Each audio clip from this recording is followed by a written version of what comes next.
बार बार ये हम लोग खबर करते हैं, लगातार जाते हैं। अब समझ में आता है कि अब जागरूक हो गए हैं हिंदू समाज के लोग, अब जागरूक हो गई हैं हिंदू समाज की लड़कियां, अब इनके जाल में नहीं फंसेंगी, अब लव जिहाद के जाल में नहीं फंसेंगी, अब उनका मौत नहीं होगा।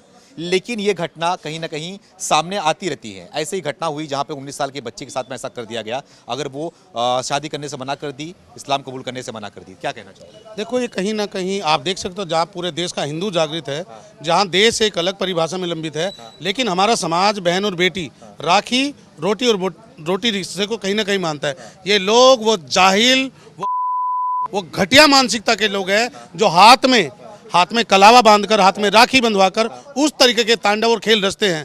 जहां परिवार और आपसी सौंदर्य के बीच लोगों को पता था कि जो उनको बहन कहता है, कहीं ना कहीं कोई पारिवारिक तालमेल होगा।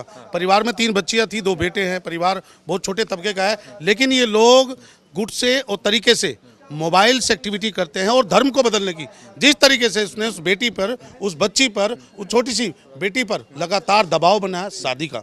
केवल शादी और शादी के बाद धर्म परिवर्तन।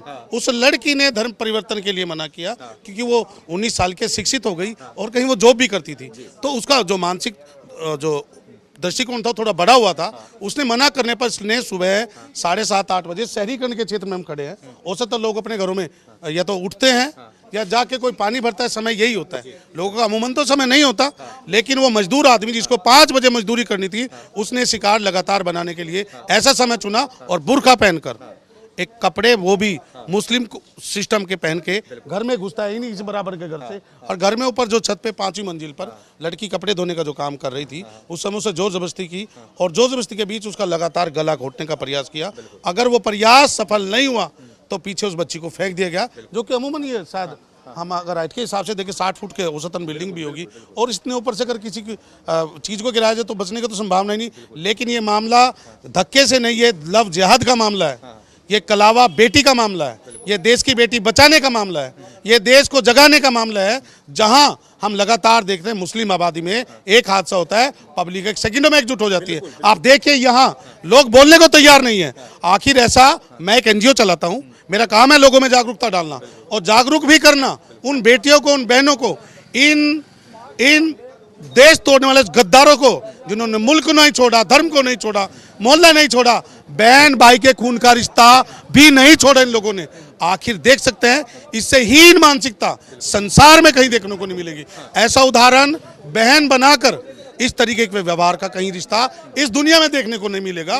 इस देश भाई का रिश्ता उनमें होता कहाँ है? बहन की बहन बोलते हैं, बहन जान बोलते हैं, बाद में शादी कर लेते हैं, आपको तो पता है। तो वही क्या हिंदू धर्म में समझ के रखे थे, उसको पहले बहन बनाया तो यहाँ के इनके घर वालों को भरोसा हो गया कि बहन बोलता है यानी कि भाई होगा इसका। लेकिन जिस तरीके से इसने घटना का अंजाम दिया, तो किसको सीखने की ज़रूरत है? हमारे देश की जो बेटियां हैं और हमारे देश के जो हिंदू परिवार हैं, वो कब समझेंगे, कब सीखेंगे कि ऐसे जाहिलों को, ऐसे जिहादियों को अपने घर में ना आने दे, उनको ना पनाह करने दे? देखिए, ये मामला कहीं ना कहीं परिवार से जुड़ा है। पहली नैतिक जिम्मेदारी परिवार की बनती है। आखिर बाहरी लोगों को, जिसका पुलिस वेरिफिकेशन को रिकॉर्ड नहीं है, अब पुलिस लगातार उसको ढूंढ रही है, कोई पता नहीं है, क्योंकि जो आदमी पिछले 5 साल से इस परिवार से जुड़ा था, क्या उसकी जानकारी रखना इनका कोई नैतिक दायित्व बनता था? लेकिन ये लोग टेलीफोनिक रिश्ते बनाते हैं, रिश्तों में भावनात्मक डालते हैं, और वही अल्लाह अकबर अल्लाह का जो मामला इनका चलता है पूरे देश में, वही मामला, वही फॉर्मूला, एक सिंगल मंत्र, एक सिंगल तंत्र उसने यहाँ लागू किया। आपसी आवागमन में जहाँ लोग, पड़ोसियों ने देखा, तो लोग तो देखो, आवागमन लोगों का होता है, ये आम माहौल है, लेकिन जब परिवार अलाउड करेगा तो बाहरी लोग क्या करेंगे? इतने लंबे समय से परिवार की जिम्मेवारी बनती है, उसके परिवार के खुद के लोगों की। आखिर ये बात क्यों नहीं फैलाई गई और क्यों नहीं हमारे सामाजिक पटल पर अगर ऐसा होता रहेगा, हिंदू की बेटी कहीं सुरक्षित नहीं रहेगी। लेकिन सवाल ये भी है कि इन छपरियों के चक्कर में कैसे फंस जाती हैं, क्या देखती हैं उनमें? वो तो पैसे के चक्कर में लव जिहाद का मामला करते हैं, लेकिन इन छपरियों के चक्कर में क्यों पड़ती हैं? ये छपरियां एक अलग तरीके से इनके पास तंत्र है, एक मंत्र है लोगों को बहकाने का, चाहे वो खुशबू से हो, इत्र से हो, कई तरीके से टोटका करते हैं, जिसमें लोगों के आसपास जाना और परिवार में उस तरीके से लगातार हादसा कर देना, यही इनका मुख्य उद्देश्य है। एक एक कमरे में 10-10 लोग रहते हैं, 10-10 फोन है, और उस चीज से दबाव बनाते कहीं ना कहीं मानसिक, जैसे इस बेटी पे बना। ये नेहा नहीं, देश की बेटी, राजधानी की बेटी, ये राजधानी की बेटी के साथ ऐसा हादसा हुआ है, और ये कहीं ना कहीं जन जागरूकता का अभाव है।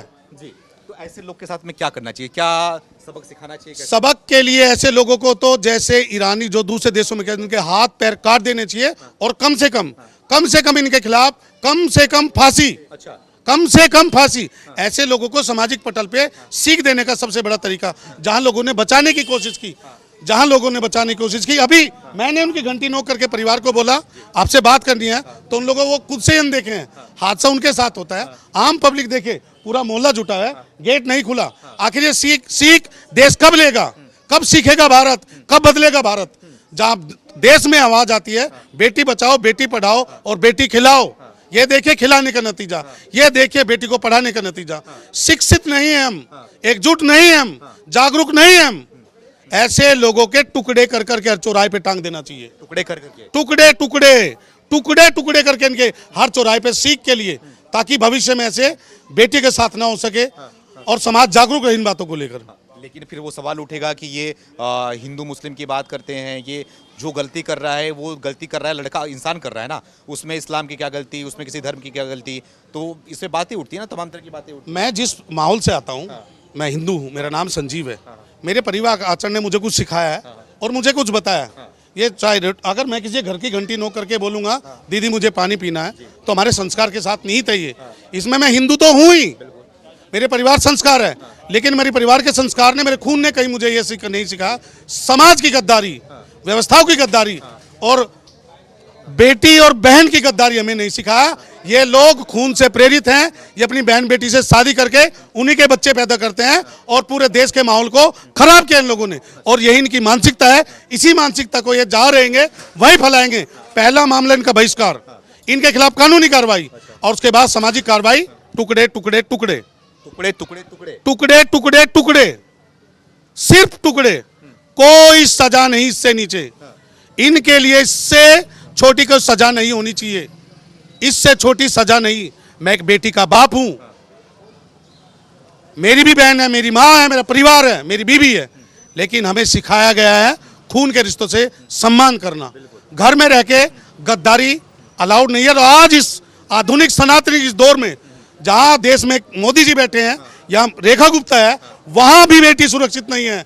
जहां 1 लाख करोड़ के बजट की बात होती है, वहां जहां दिल्ली पुलिस के इंडिपेंडेंट हैंड की बात होती है, क्यों आज तक वेरिफिकेशन नहीं हुई, क्यों जांच नहीं होती और क्यों ऐसे लोगों को छोड़ा जाता है? मेरी आपसे मांग है कम से कम 1000 टुकड़े यहां से मुरादाबाद तक चिपका दिए जाए, ताकि हर रास्ते पे बेटी बचाओ और बेटी पढ़ाओ का नारा देश में बुलंद रहे। ऐसे गद्दारों के साथ ऐसी कार्रवाई कम से कम होनी चाहिए। तो बहिष्कार कैसा होनी चाहिए? बहिष्कार का तरीका सामाजिक पटल पर जिसका किराएदार, जिसका जानकार, जिसका पहचानकार मुसलमान हो, उसकी पुलिस वेरिफिकेशन अगर नहीं होती तो इसकी जिम्मेवारी दिल्ली पुलिस की बनती है। आखिर छोटी छोटी जगहों पर ये आके ठिया बनाते हैं। जैसे बताया 10 लोग एक कमरे में रहते हैं, उस कमरे की वेरिफिकेशन नहीं हुई, इस घर की वेरिफिकेशन नहीं है। आज तो नेहा की बारी है, कल पता नहीं कितनी बेटियां शिकार बनेगी ऐसे लोगों की। वही भाई साहब बात कर रहे हैं कि ऐसे लोग के साथ में जिस तरह की कार्रवाई करने की मांग कर रहे हैं, तमाम देश से ये बातें निकल के आती हैं। लोग ऐसी बातें करते हैं जब कोई घटना होती है, लेकिन घटना होने के बाद सब लोग ऐसी बातें को भूल जाते हैं, फिर उनको अपने घरों में पनाह देते हैं, फिर ऐसे लोगों को ही काम पे बुलाते हैं, काम करने के लिए। घर में काम करने आएंगे, तुम्हारी बच्ची बेटियों के साथ में ऐसे करेंगे। क्या नाम है आपका? प्रेमपाल नाम है। कहाँ के रहने वाले हो? यहीं के रहने वाले यहीं के रहने वाले हो? यहीं के रहने ये जो घटना हुआ क्या कहना पीछे चाहोगे? पीछे जब हम यहाँ नहीं थे, पीछे गली में रहते। पीछे गली में थे।